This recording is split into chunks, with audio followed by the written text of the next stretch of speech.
and go. So once again, Chris from OrthoWell PT, the best 3 strategies for low back pain. Tennis ball massage. So glutes can become very stiff, the upper part of your glutes, as well as the muscles in your low back. And like Bashir, I talked about the idea that in a lot of cases, it's not the primary problem for your low back pain is not your muscles. It's the muscles that overlie it. They guard, they protect, and can sometimes go into protective spasms for what's happened deep down, whether it be a disc, whether it be a stenosis, whether it be a disc sprain, whatever. Okay, so to treat the muscles is a great way of preventing the muscles from becoming, in some cases, a strong secondary problem.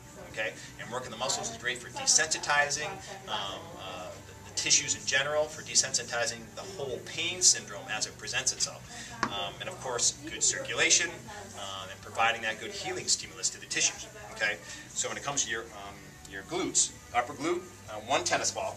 I'm going to get in against the upper part of your glute, and it's a back and forth motion. Okay, back and forth right here. Kind of, if you're tender there, if you have knots in there, it's going to be pretty tender right away. So mechanically, you can just kind of move the ball back and forth. And some people, they'll find a real strong, like acutely painful spot. Once you find that spot, you just take and relax your bum, because as soon as you have that pain, your muscles tend to tense up. So just let it go, relax it, and just stay on that spot.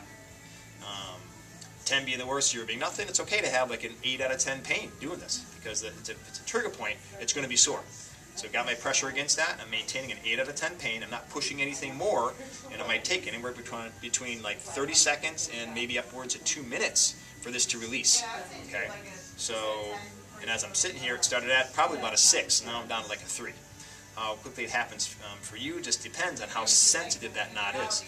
Once it releases, you can just do a little bit of an oscillation afterwards, because sometimes it moves a little bit adjacent to where you treated it. Okay, then go to another spot right adjacent to it and do the exact same thing.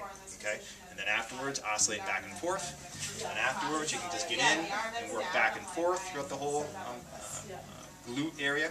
What you don't want to do is you don't want to get down lower. Okay, so you don't want to get down through here, because that's where the sciatic nerve goes through. So between your muscle on the outside here of your hip, it's called your greater trochanter, and your ischial tuberosity, which is down here, it's kind of like your butt bone. If you roll that ball right there, you can really irritate your nerve. So stay away from that area. Okay.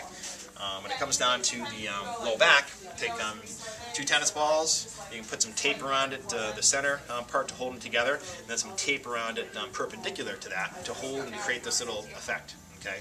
So 1 ball on each side of your spine, up against the wall.